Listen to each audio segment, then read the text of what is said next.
Dès la première semaine de mon diagnostic, j'ai été transférée à un centre, le Children's Cancer Center of Lebanon, ou plutôt Saint-Jude.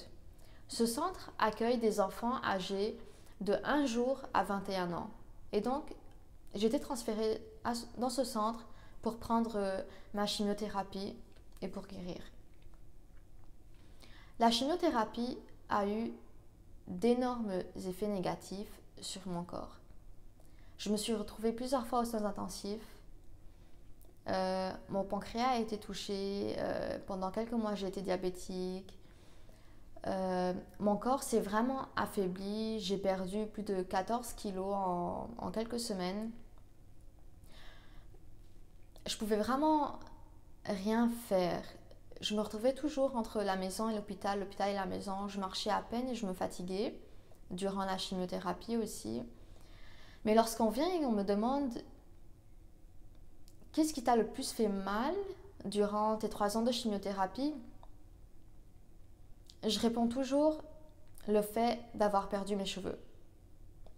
Ça peut vous paraître tellement nul et bête comme réponse, mais c'était vraiment le fait de perdre des cheveux. Je sais pas vous les filles, je sais pas si vous pouvez vous imaginer sans cheveux, avoir une tête sans cheveux, c'est-à-dire un crâne où il y a vraiment rien, mais vraiment rien. Donc c'est comme si tu viens, tu te regardes dans un miroir et puis tu viens et tu vois une tête, non plutôt un crâne. Tu viens, tu vois un crâne, sans cheveux, sans rien, sans sourcils, sans cils, avec un visage tout pâle, mais vraiment rien. Et tu te regardes, au final, tu n'oses même plus te regarder dans le miroir. Donc moi, pour vraiment peut-être mieux accepter mon cancer, ce que je faisais, c'est que lorsque je rentrais dans la salle de bain, par exemple, lorsque je passais dans une salle ou dans une chambre où je savais qu'il y avait à cet endroit un miroir, bah je venais, je baissais ma tête, ou sinon je tournais ma tête juste pour que mon regard ne tombe pas sur ce miroir et que je ne vois pas ma tête. Donc je savais ma tête avait l'air de quoi et mon crâne avait l'air de quoi, mais je voulais juste pas que mon regard tombe sur ce miroir pour que ça me rappelle de quoi j'ai l'air et que j'étais moche, mais vraiment. Et donc pour moi mes cheveux c'était vraiment peut-être la chose qui m'a compliqué le fait d'accepter mon cancer. C'est comme si tu sentais que ta féminité, elle est où au final? Tu te retrouves sans rien. En plus, on m'a plusieurs fois proposé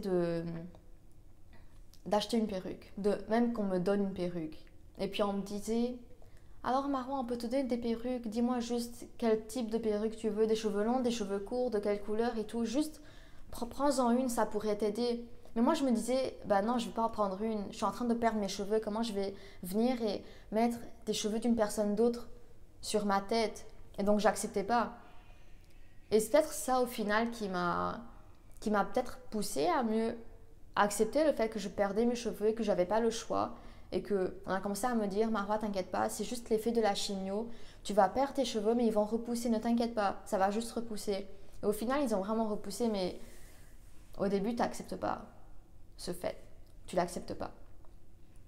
Et vraiment, bien qu'il y avait plein d'effets négatifs sur mon corps, je crois que c'est le seul effet négatif qui a vraiment eu un gros impact sur moi, sur ma personnalité, et sur tout mon diagnostic.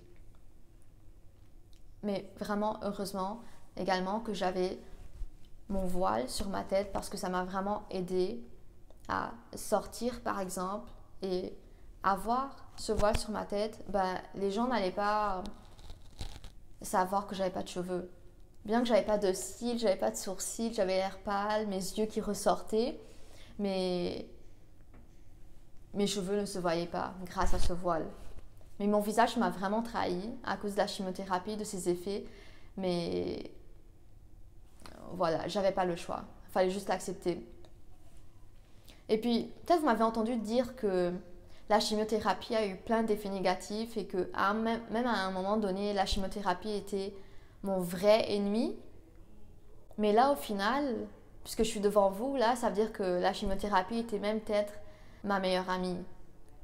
Parce que c'est vraiment grâce à cette chimio que là, je suis en train de vous parler et que je suis guérie. Dieu merci.